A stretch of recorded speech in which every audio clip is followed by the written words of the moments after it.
Selamat malam. Jumpa lagi bersama KRI Official. Kali ini bersama Mas Abdillah, salah satu Ketua Basecamp Kartosuro. Selamat malam, Mas. Ya, selamat malam, Cak Katir. Sejak kapan ikut komunitas relawan independen?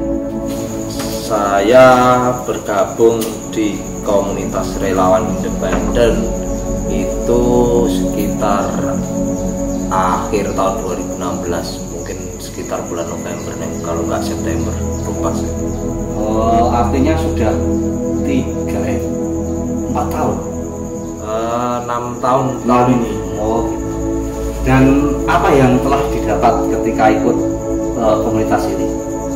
Yang pertama yang jelas tambah saudara, itu pasti. Yang kedua, pengalaman-pengalaman yang mungkin tidak bisa saya dapatkan di luar komunitas ini. Terus sebenarnya apa sih peran relawan itu dan komunitas relawan independen atau KRI itu perannya itu apa? Ini peran dalam hal apa dulu? Entah apapun juga, fungsi dari organisasi, adanya sebuah organisasi, ataupun ya relawan sendiri itu apa? Untuk perannya, untuk khususnya yang pertama peran untuk anggota sendiri, organisasi kepada anggota ini, dimana ini mewadahi teman-teman yang memiliki jiwa, memiliki semangat, dimana mereka ingin berbuat baik kepada sesamanya. Oh gitu. Ya. Artinya komunitas relawan independen itu hanya sebatas wadah gitu ya? Ya, bukan hanya saja wadah. Ya. Tapi di situ bagi saya ini adalah sebuah, di situ timbul rasa kekeluargaan yang sangat. Oh gitu. Sebuah wadah yang didasari oleh rasa kekeluargaan untuk menyalurkan hobi-hobi kemanusiaan ya. Gitu. Siap. Terus apa saja yang dilakukan oleh teman-teman komunitas relawan independen? Jadi yang kita lakukan kegiatan-kegiatannya, mungkin ada beberapa kegiatan yang kita lakukan, diantaranya ada sosial kemasyarakatan, terus di situ ada konservasi, terus ada rescue atau SAR. Nah, di bidang sosial masyarakatan sendiri yang biasanya kita lakukan seperti terkadang kita ada misal warga, ada yang misal rumahnya kurang layak huni, dan jika ada donatur mungkin kita bantu untuk melaksanakan entah itu pembongkaran rumah maupun sampai ke pembangunannya. Oh gitu ya, supaya rumah itu menjadi rumah yang layak huni. Yang kedua yaitu kegiatan konservasi, kita sering bergiat di kegiatan penanaman, terus penghijauan, maupun itu di bantaran di wilayah kota maupun di daerah-daerah hutan seperti pegunungan-pegunungan.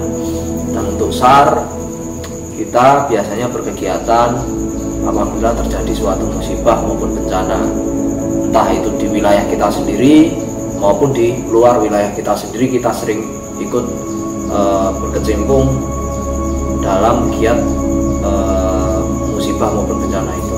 Gitu. Ya. Oh, perannya sangat vital ya sebenarnya untuk teman-teman komunitas relawan independen. Sebenarnya gini, vital atau tidaknya kita bisa menilai. Maksudnya kita bisa menilai itu gimana? Gini, teman-teman itu terkadang ketika mau bergiat, kita melihat situasi dan kondisinya, kondisi di lapangan. Oh, ketika kita mau ke sana, itu nanti di sana masih membutuhkan banyak orang nggak?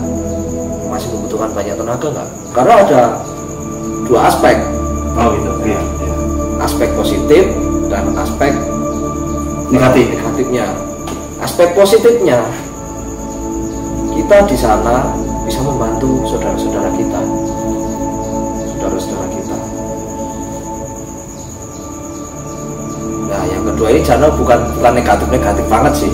Apa ya, kelihatannya semakin seru ini, ada negatifnya ini. Bukan negatif, bagi saya bukan negatif. Cuma ya positif, bisa dibilang positif ya positif, bisa dibilang negatif ya nggak negatif. Ya. Nah, terus gimana kok bulat ini gimana? Katanya itu gini, di suatu musibah bencana misalnya di luar kota, di luar wilayah kita, yang pertama teman-teman itu semangatnya luar biasa ya, untuk membantu, untuk pergi ke sana itu luar biasa. Tapi ada hal yang juga harus kita pertimbangkan. Ketika di sana terjadi penumpukan relawan, penumpukan personil, dan skala bencana itu sudah tercover. Ya. Itu yang pertama, teman-teman juga sampai sana kita nggak tahu mau ngapain karena sudah semua aspek sudah terpenuhi, tercover. Mungkin karena teman-teman saking semangatnya tetap ke sana. Oh gitu. Dan kadang, ini semua aspek. Ini artinya kita berbicara di kebencanaan ya. Mungkin bukan aspek mungkin ya, atau ya, bisa dikatakan divisi-divisi ya, atau lini-lini ya. Nah, biasanya lini apa saja yang dilakukan oleh teman-teman komunitas relawan independen ketika kita berbicara di kebencanaan itu? Lini-lini yang biasanya kita berkecimpung di dalamnya, yang pertama itu pencarian dan pertolongan. Ya. Terus kita mendirikan posko, di mana posko itu menjadi pusat kendali untuk personel kita sendiri dan untuk membackup para pengungsi. Entah itu nanti kita di situ buat nampung logistik untuk bantuan para pengungsi, bantuan medis yang ditujukan kepada para pengungsi yang membutuhkan bantuan medis, dapur umum. Di situ teman-teman berkecimpung semuanya.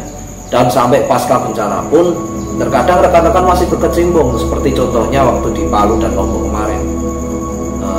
Di Lombok teman-teman juga berkecimpung sampai pasca bencana, di mana mereka membantu, teman-teman itu membantu pembangunan utara untuk bagi para korban bencana Lombok kemarin. Oh gitu ya.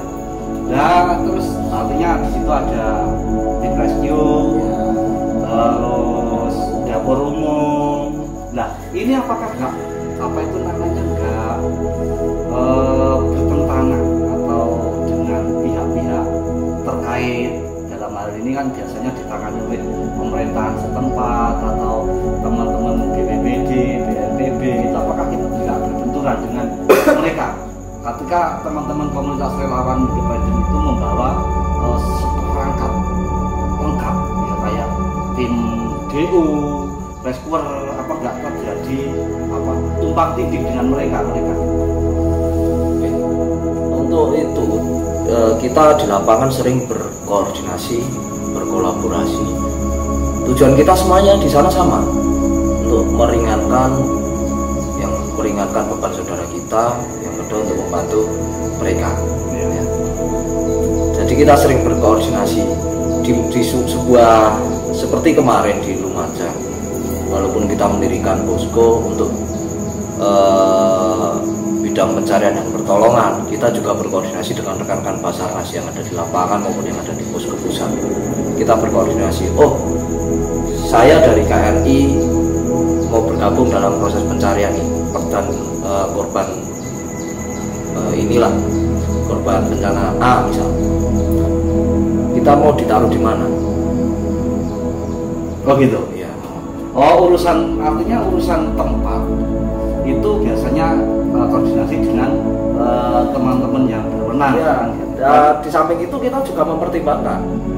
Maksudnya mempertimbangkan ini? Mempertimbangkan. Misal di situ terbagi sekian sektor, sekian luas cakupannya sekian. Ya.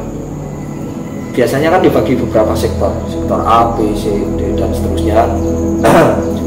Kita lihat, misal kita dari rekan-rekan Basarnas maupun stakeholder yang terkait di situ. Mas, teman-teman KRI diarahkan ke sektor A misalnya.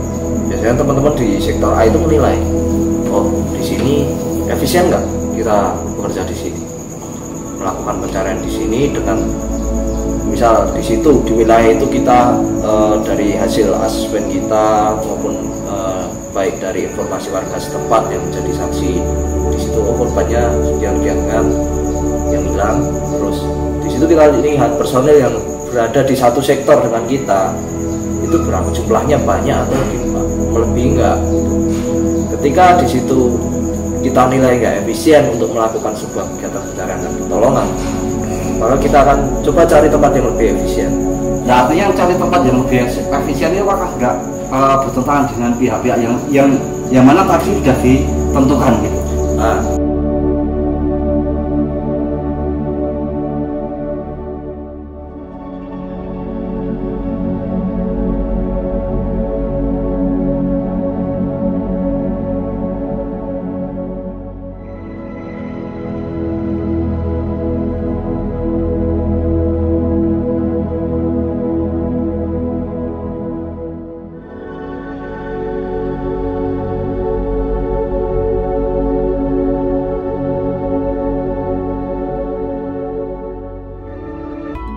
silakan berkunjung ke Instagram Komunitas Relawan Independen atau Facebook Komunitas Relawan Independen.